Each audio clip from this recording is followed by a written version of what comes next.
and welcome to Genealogy Gems podcast episode number 274. I'm Louise Cooke.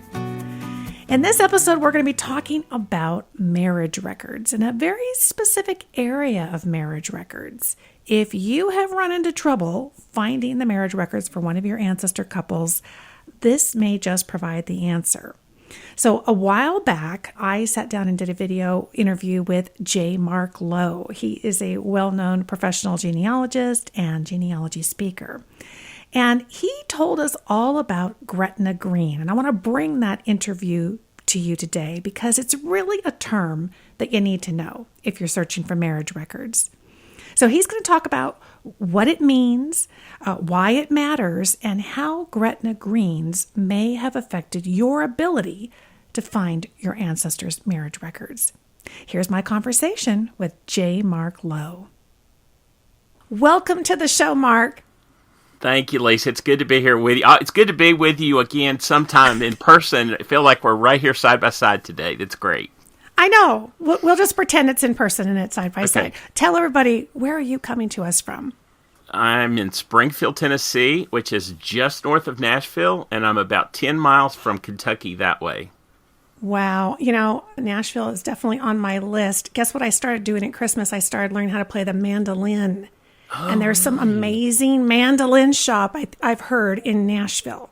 So there are lots of great ones, some handmade, good makers. I have brothers who are both kind of musicians too, and both are mandolin players. So I'm pretty sure I could call that brother and say, "Hey, she's talking about a shop. Which one should she go to?" He'll know. Sweet. So. Okay, awesome. Well, we're going to put that on our list. Okay. We have so much in common, and I think one of the biggest things, of course, is genealogy. And I think most folks probably have seen you at some point. Tell everybody how long you've been doing genealogy. When did all this start for you? Oh, my goodness. Wow. I'm getting old enough now that I could forget some of that. But no, I realistically started when I was about 7 years old. Not doing the same kind of work, not professionally, that sort of thing. But I got interested. I lost my paternal grandmother. And so with her loss, there were questions that I needed answers to. And I would ask my dad, and he knew lots of stuff, but he didn't know everything. You know, he didn't know everything I wanted to know, including like where everybody was married or that sort of thing. And I had an interest in that. So I got interested. He took me to, he had a couple of aunts who were in the DAR, and were interested a little bit. And he took me to visit one of those who took me to the county court clerk's office up in Bowling Green, Kentucky. And Mr. Oval Motley was the clerk at that point. And he was willing to work with a 7-year-old. And so he took me into the bowels of the courthouse and let me unfold marriage records, since we're going to talk. And he made me explain to him, "Now, do you understand this?" And I transcribed. Remember those great big, the pencils that we used back in first and second grade? Those great big ones the size of your thumb? Okay. He had me transcribe whatever I was looking at and then tell him what it meant. Or if I didn't know, he would explain to me. Now, I still had a 7-year-old mind, and I was loving it, and I was learning it. And he said to me, "Do you see where the story goes?"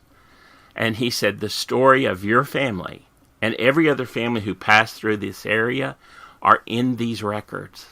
And he said, "So if you learn how to listen to that story, you can hear what happened to them then." And I was hooked. I can imagine. Oh, my gosh. What an amazing, what a great experience. How wonderful that he spoke to a 7-year-old like that and didn't underestimate, your interest or your capability. You've got me beat by a year because I think I was 8. And I always tell people I was the only kid in grade school using her allowance to buy death certificates. I was so obsessed. And but my grandmother hadn't passed. But like the gentleman that you met at the courthouse, when I asked her during a visit over the summer vacation, "Who are these people in your scrapbooks? I don't recognize them. Why do you have strangers? You're my grandma." And she says, "That's my family." And she stopped everything and sat down with me and answered questions and wrote things down. And it's just that love and attention of an adult who's willing to talk to you about it, right? I mean, what a difference that makes for a kid. It really does. And I think the same thing there. My grandmother, when she was living, was someone who would give you attention, and I would make up homework because I was not yet in school when she would come and stay with us, and she would help my older brothers and sisters with homework. And so I would say, Mama Lo, I have homework too, and she would, do what you say, and we would go through something, whatever I had made up to go with and go through. And I think that was what there was such a loss in part of that. And so I think doing the research often about her family and those folks that I'd heard her talk about helped me feel like she was there again, telling me those stories. Yeah, and you get to uncover another connection to those beloved relatives that we knew. I still feel that way.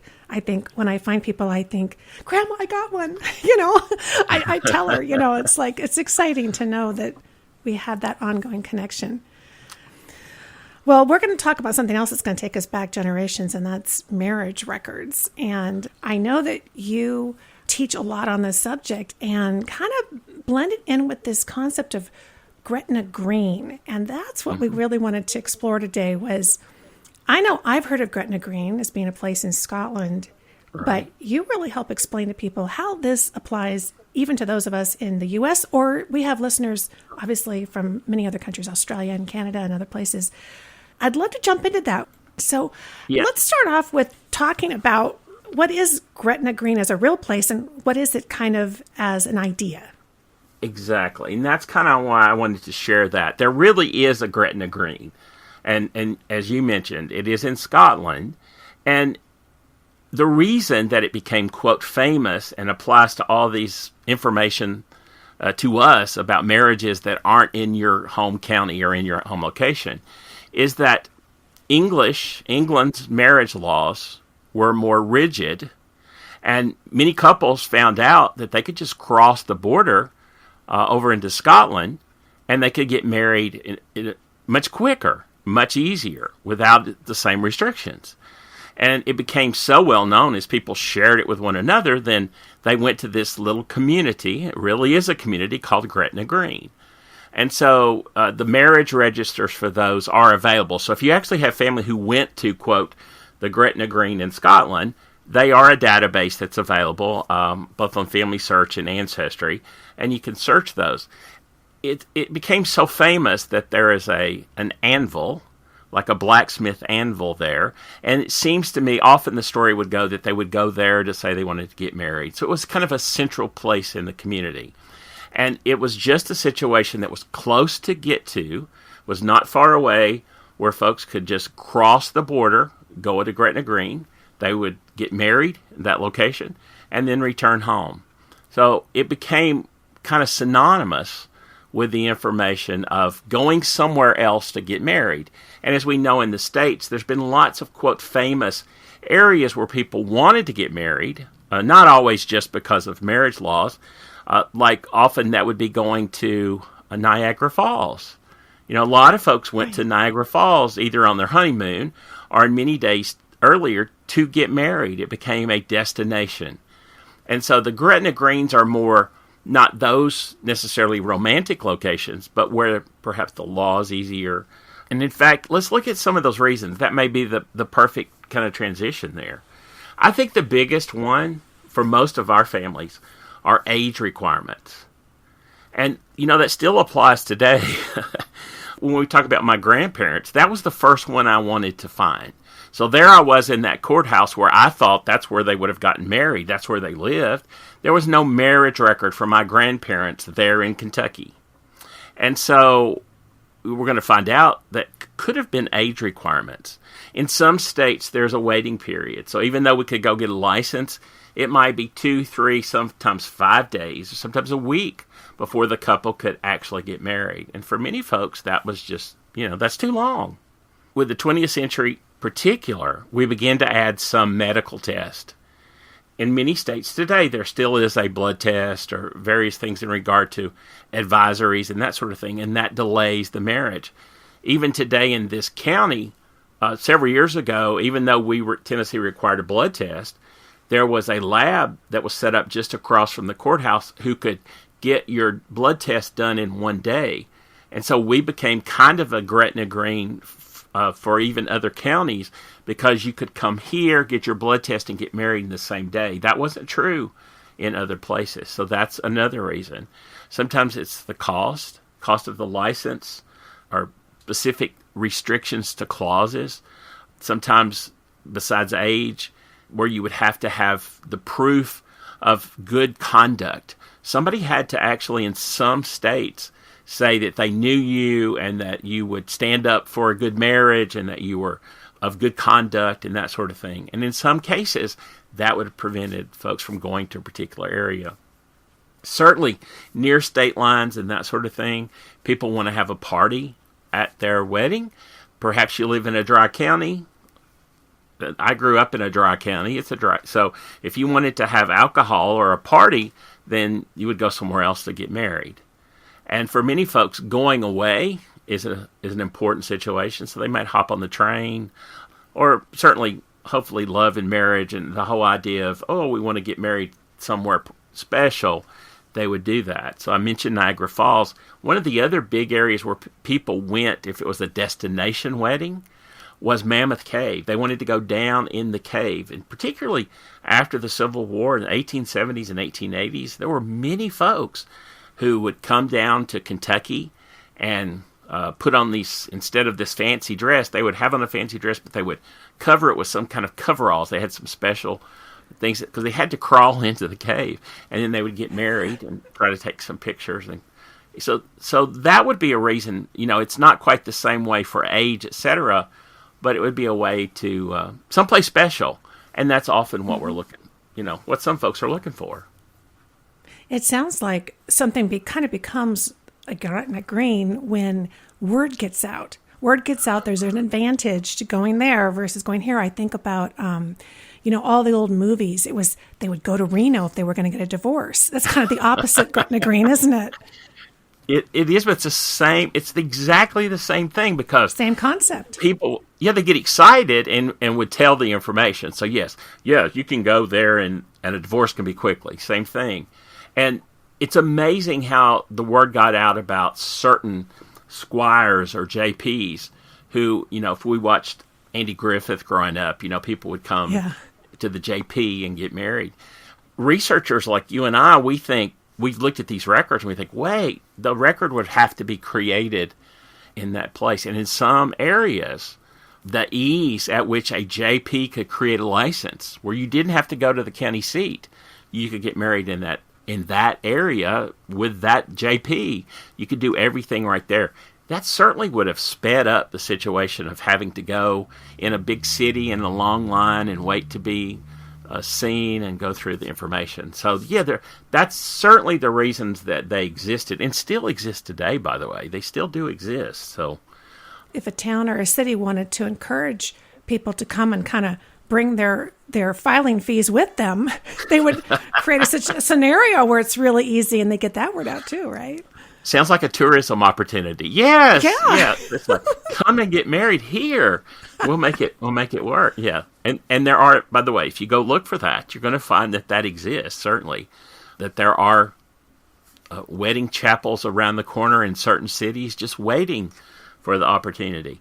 So how did we look? Like, for example, my grandparents would have gotten married right after World War I. Okay? So I could see that they were married, but depending on the time period and where you are, if you're in the States, for example, and there are records like this, there are agencies like this, certainly around the world in virtually every country. And so this is a book of marriage statistics that's compiled by the Bureau of Census. Now, we're used to looking at their population counts and that sort of thing. But this is a marriage and divorce report. They put one out probably starting in the 1860s and continuing through today, actually. But they're available this is one of the ones on Google Books, and it's a marriage statistics report. So they don't always have the marriage statistics report in every annual report. But if you'll go through looking through these, they're available on Google Books. They're available on HathiTrust. I'll show you a HathiTrust one, example 2 here. But this is the 1922 report.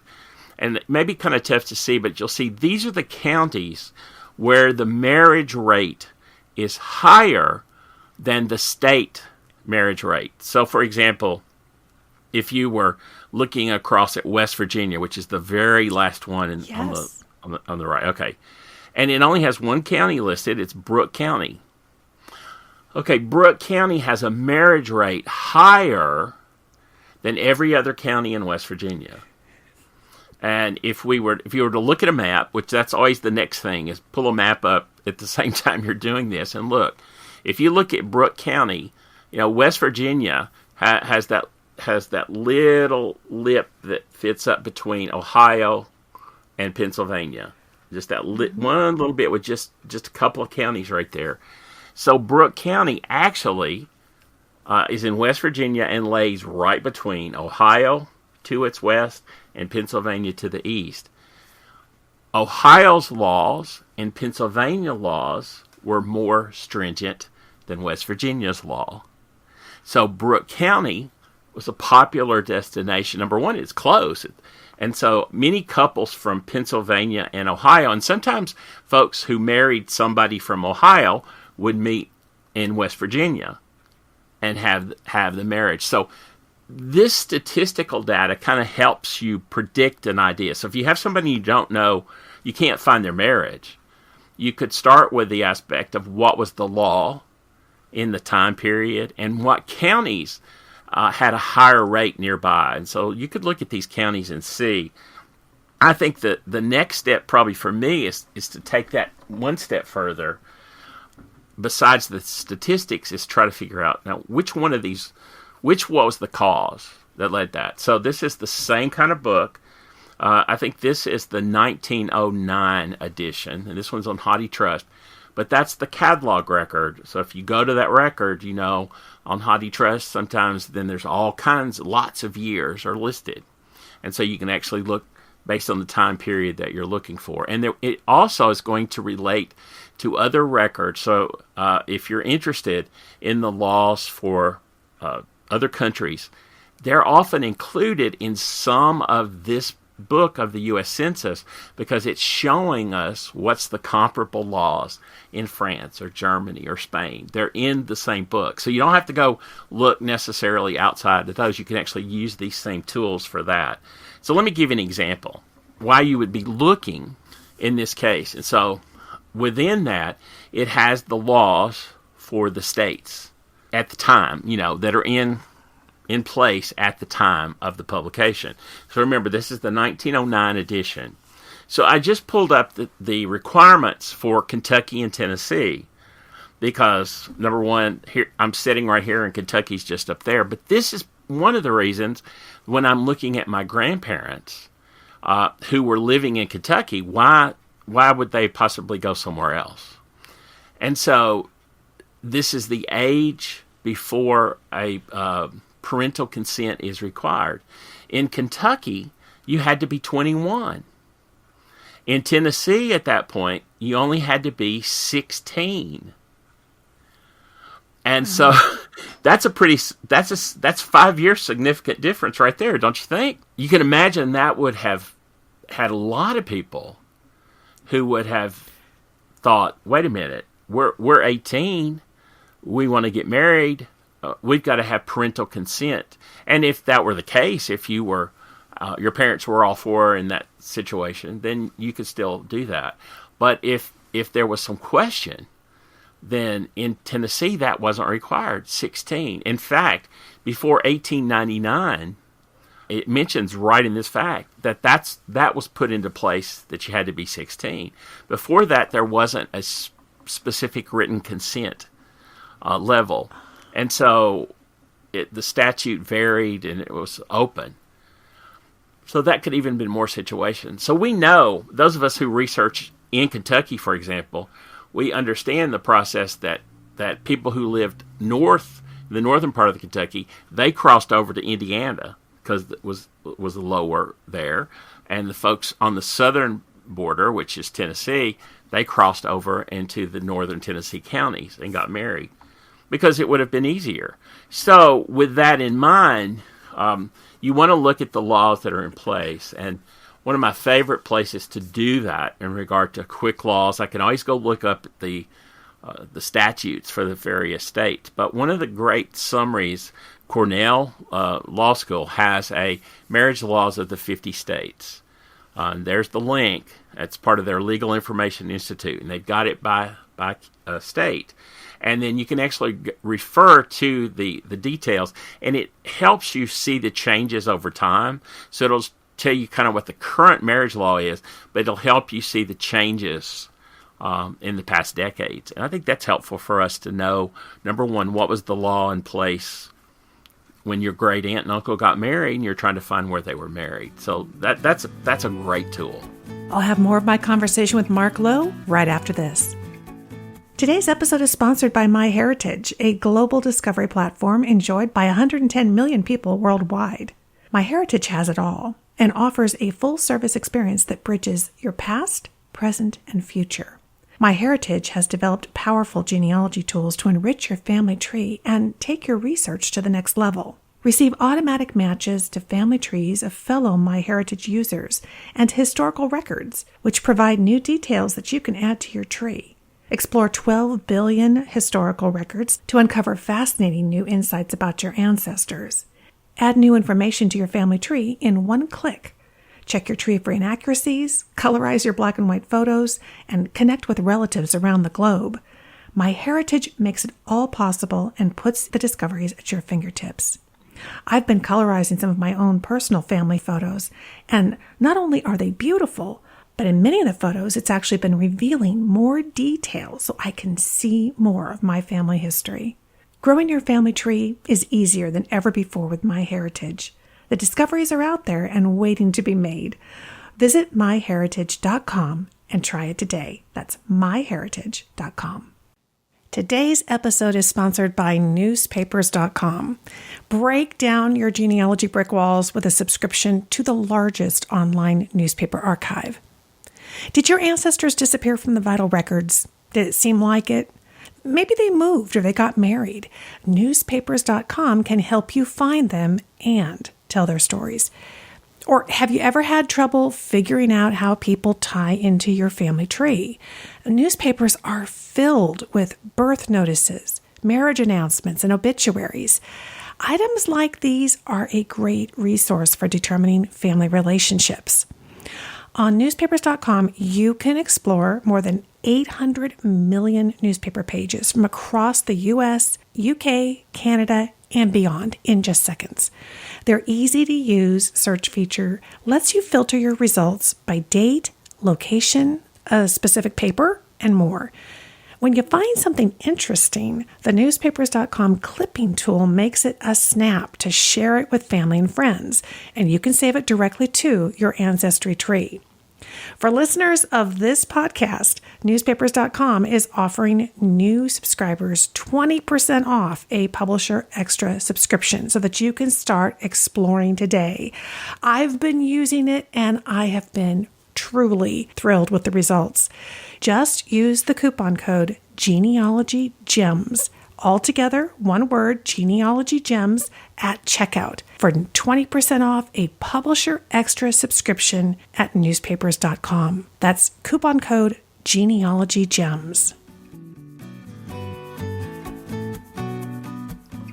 I was thinking about how you specialize in your professional research, and many people who do it as a hobby don't necessarily specialize, but the advantage is it really probably drives home for you as a professional. You've got to know all that context, right? And that's a strategy that all of us can use. We don't have to be doing client work to take the time to get these kinds of resources. This is brilliant. Yeah, because that is the question. Sometimes, and I think that's the one area that we can help. Sometimes is that people will say, where do you find that? Well, because you've already found it. So I think it's when we share that, hey, wait, this is a resource I would use wherever I was. It's a great, and I think I've shared kind of 3 places there that would help you quickly without, getting into anything complicated. what the major situations are. And by the way, it would mention in the Census Bureau summary of laws, it would mention if it required blood tests at a certain time period, what the tests were. It would indicate if there were special bonds and all. So in regard to all those other reasons that folks might have gone to another location, those are in some of these summaries. So if it's not just an age thing, it's got lots of other reasons. So again, it helps to know where to look. Absolutely. Absolutely. Yeah. And so we often, my grandparents, I couldn't ask her at that point, like, where'd y'all get married? I did look in the newspaper. Sometimes that will report, but it just indicated their marriage. It did not indicate like where they went to get married. It didn't. It didn't state. And I did find that in some other folks that I've looked, in the newspaper account, it indicated that they went to a certain place, or perhaps it was solemnized with the Justice of the Peace, and maybe the name was included. So I would always do those newspaper searches and the reasons to find it. But rumors often the best possibility. Somebody will say, I think they ran off to so and so. And occasionally that does pan out, that people went pretty far to get married. And I always remind myself, and this is kind of a tool I think we all use too, I always want to make sure that I'm looking in the right county, in the right county boundaries. Mm-hmm. And I love this tool. I know we all probably use this one. This is the Atlas for Historical County Boundaries at the Newberry Library in Chicago.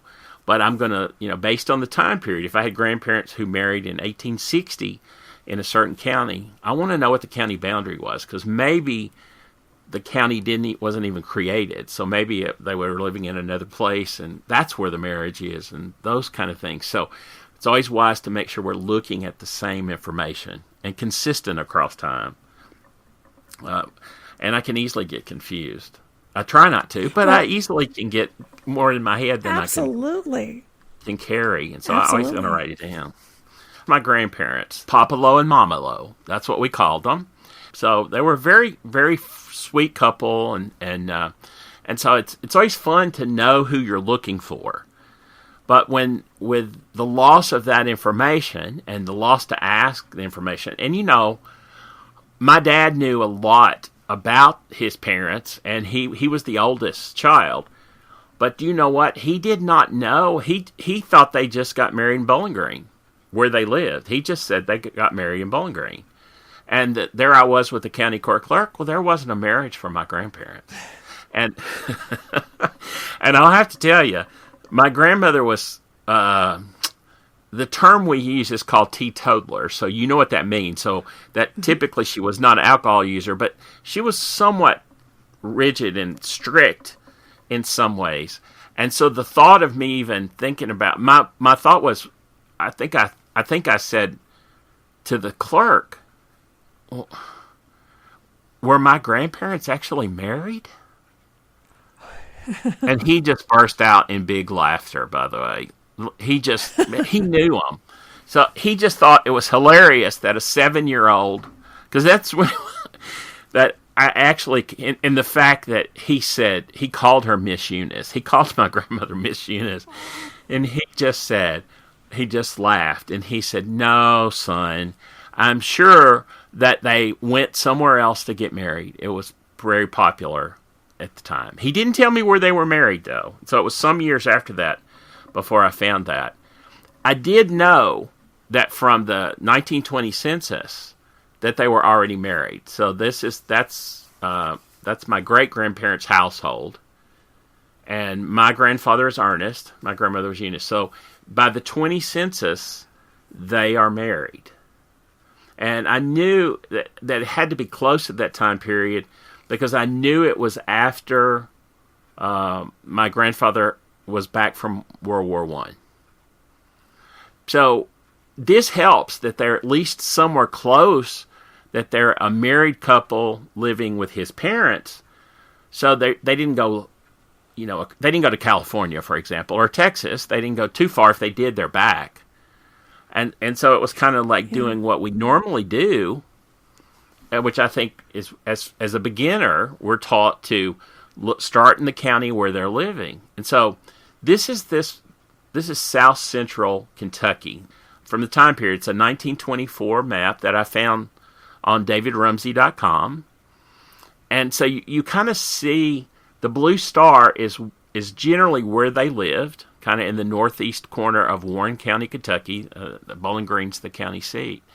And so I looked there, but I learned as a young researcher that if you're not in the first place, then you look at the surrounding place. You look at every place that touches that. Well, there's a lot of counties that touch Warren, and I checked every one of those counties. Now, took me a while to do it. I couldn't do it as 7. I had to wait till I could drive. So it took several years for me to be able. I wrote a few letters, but I didn't find that for several years.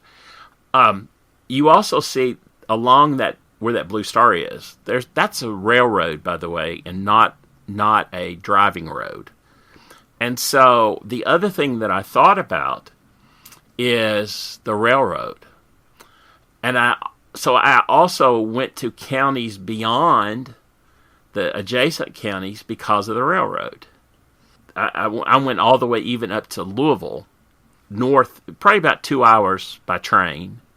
North of that, I even checked those counties. I didn't find them. You probably could see the obvious.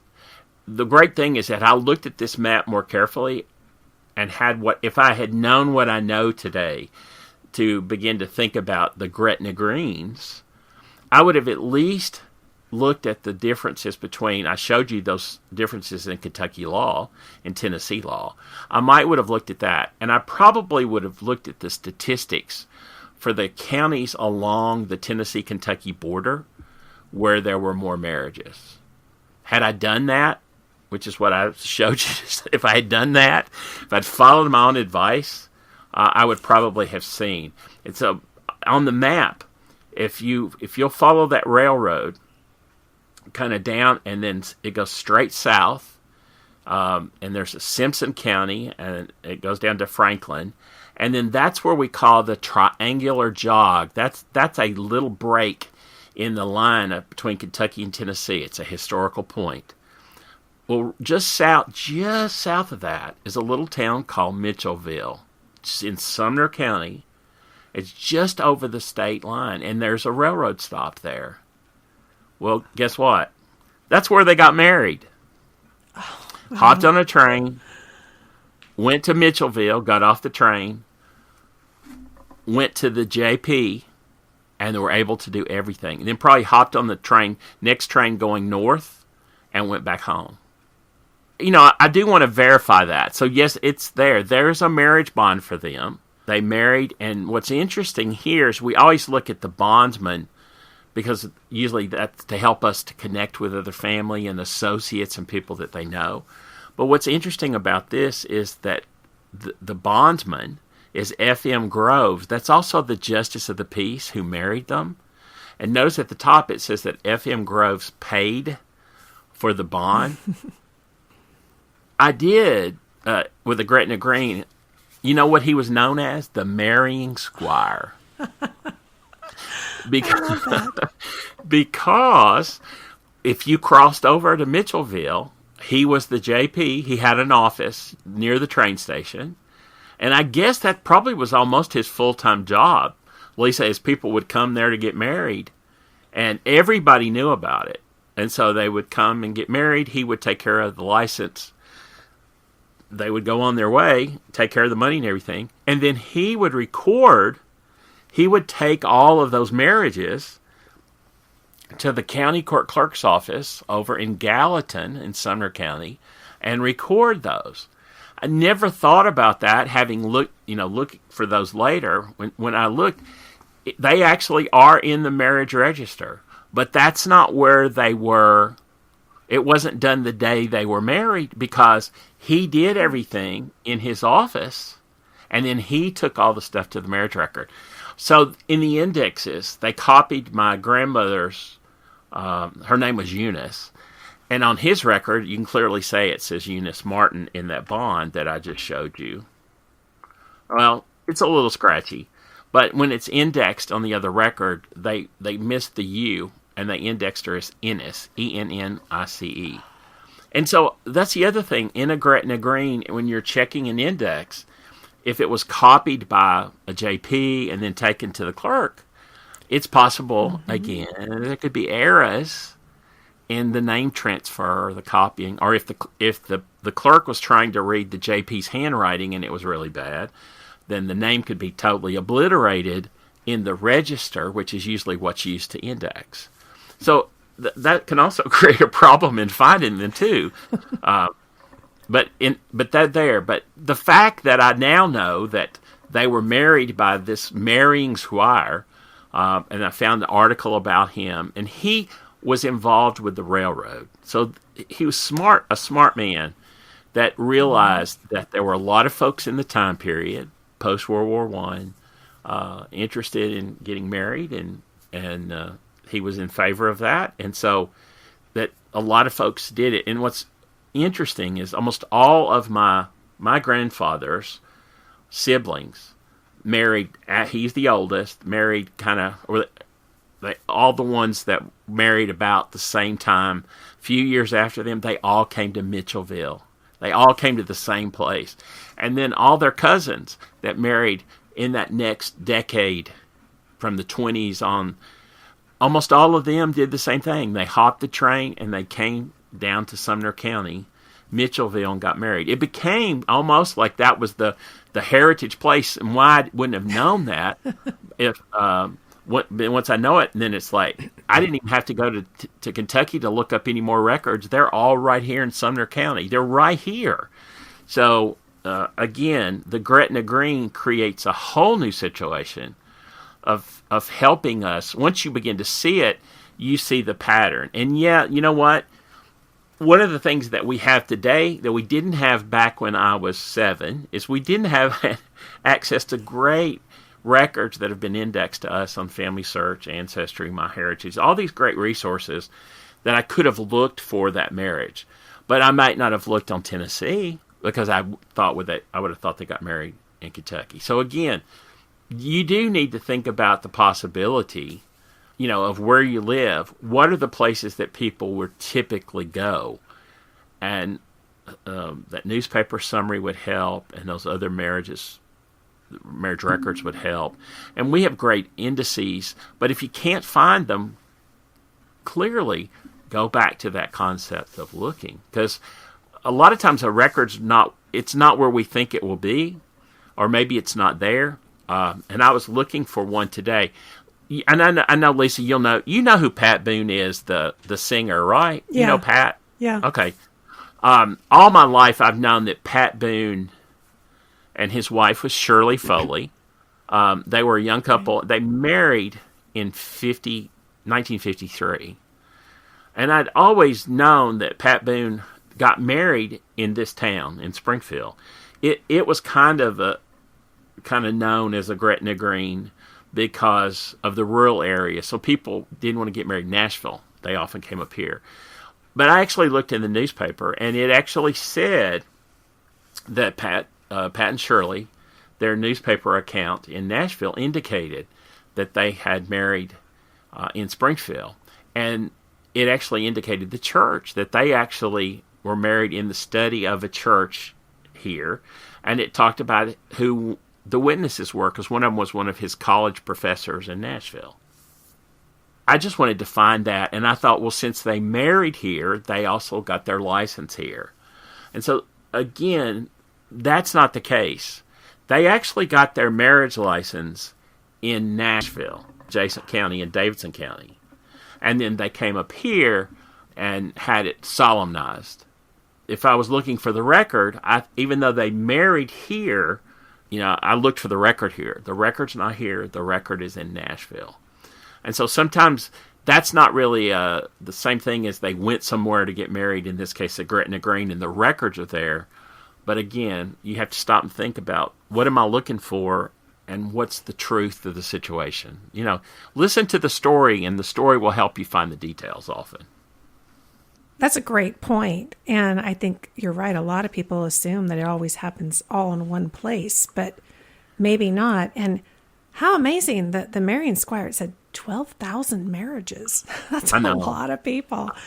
But these strategies are so terrific because, as you said, even though we can search the index today, gosh, if it got transferred a couple times, the chances of not finding it in the index because the name got kind of chopped up as it kept getting transcribed, you'd have to go back to these strategies.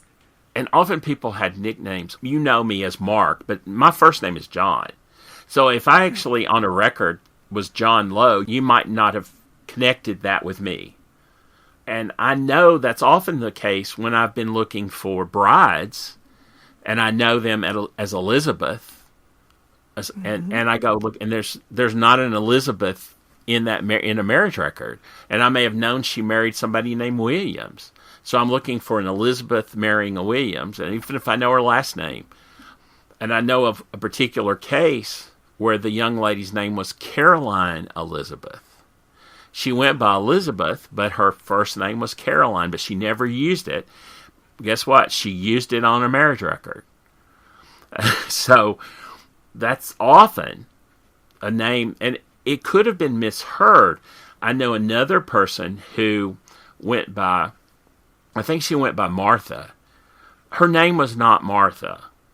Her name was Mary Ann, and she got a nickname of Martha because she had an Aunt Martha, and so they called her Little Martha, and it became a nickname. And so she went by that. She went by Martha. Her legal name was Mary Ann. That was another one, and they went away. My grandfather ended up working for the railroad later, and I would say that when the railroad passes through an area, and I found this to be true in a lot of cases, with the transportation situation with the railroad, how it was inexpensive, that often that would have led to even more chances of the Gretna Green happening, because I know of several couples along the railroad who decided to go somewhere else, and for example, in Kentucky, to get out of Kentucky and go married, they could hop on a train, and within about 2 hours, they could be up in Illinois, in White County, Illinois. So I know a couple in southern Kentucky who they lived in different towns.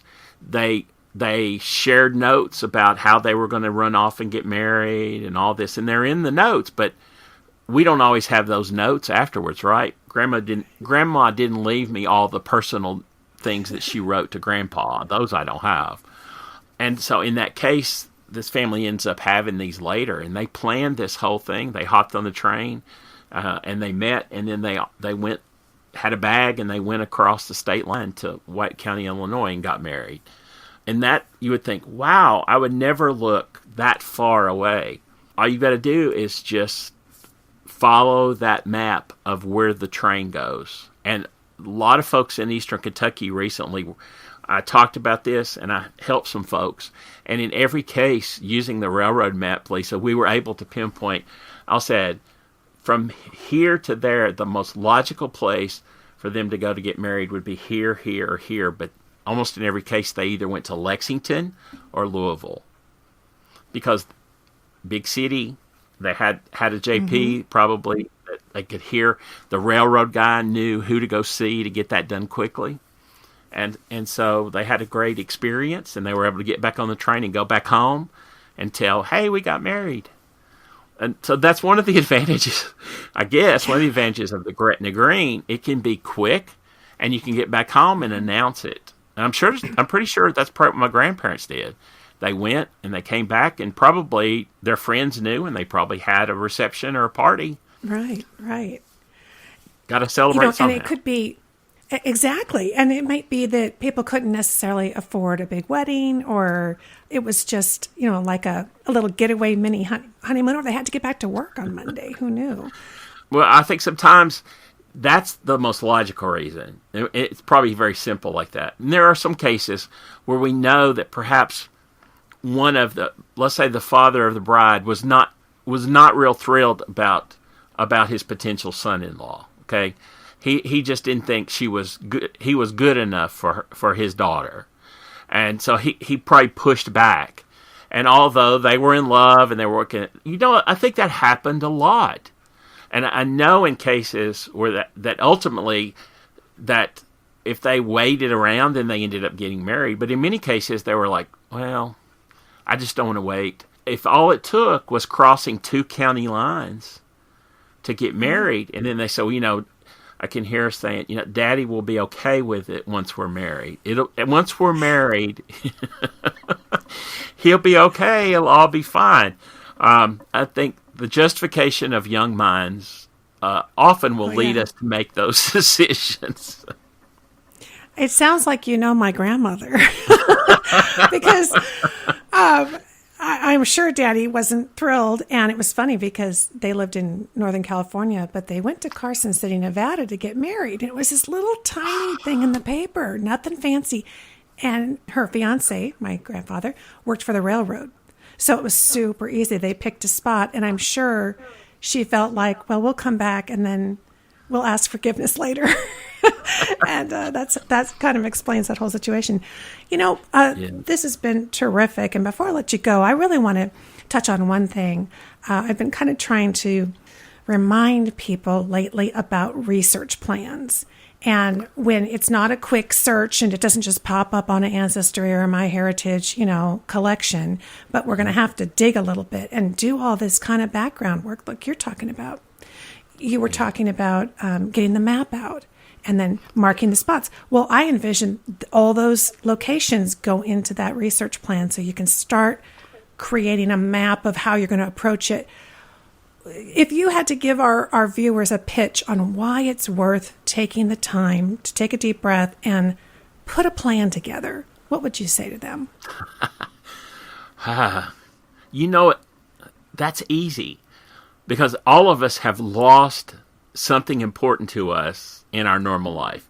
Now, as we get older, we lose a lot more. I have to admit that. I put things away. Glasses. But when the research is so important with you, a plan becomes essential because not only does it help you think through it, and then you follow the steps as you see them developing. It also helps you when you follow those steps and you don't find the answer. A good plan helps you. And so does a GPS. It'll say recalculating. If you have a written plan, if you've got a plan in place, when you get to that point, it's easy to just take a step back and look again. I call that's my mull and ponder stage. I love to just sit and relax and rock and think through what's my next option. And I think a plan will help you. Here's what I'm going to do next. But I often, in my years of experience, I'll say, if it's not there, then I'm going to look here, or I'm going to do this. I'm going to look for some alternates, and I'm going ahead and thinking about it while I've got time. And so I think that's the real strength of a plan. I cannot imagine finding some of the great things great information that I found without a plan. They don't fall and hit you on the head, usually. You usually have to go. And you do not find new information by following the same old path. And a plan helps you get to some new information. That's a great point and a great note to end on. My friend, this has been so much fun mulling and pondering marriages with you today. Thank you so much for sharing your expertise. Tell people where they can find you and kind of what your specialty is in genealogy. Well, I love the South. I love original records in the Mid-South. I'm easy to find. And I'm part of the KYTN Research Associates. So they're easy to find us there. But if you just look for anything related to the South, we all smile big and we're all looking for more information. So it's always good to hear about all these people doing great things. And Lisa, if they found you, then they'll know that somebody like me's nearby, because it's always great to hear from great folks like you. And I learn when I'm always with you. We always have a good time. So thank you. I hope you enjoyed this Genealogy Gems podcast episode number 274. Be sure to go check out our show notes webpage because that page includes the video version of this interview, but more importantly, it includes the show notes. So the show notes are really an extensive article that we've written up for you with everything that he talked about today. And if you are a Genealogy Gems Premium member, then you can also download the entire show notes as an ad-free PDF. And the beauty of that is that it's keyword searchable. You can print it out. You can do whatever you want to do with it. It's a great kind of cheat sheet to help you with marriage records and specifically dealing with the Gretna green situations in your family tree. So head to genealogygems.com and under podcast, go to the Genealogy Gems podcast in the menu, and you'll be looking for episode 274. They are all listed there chronologically, starting with the most recent episode.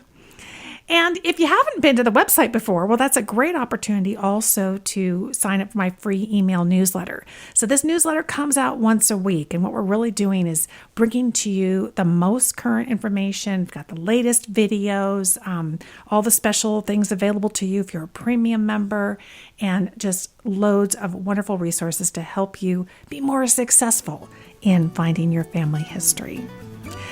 Thank you so much for listening, my friend. I'll talk to you soon.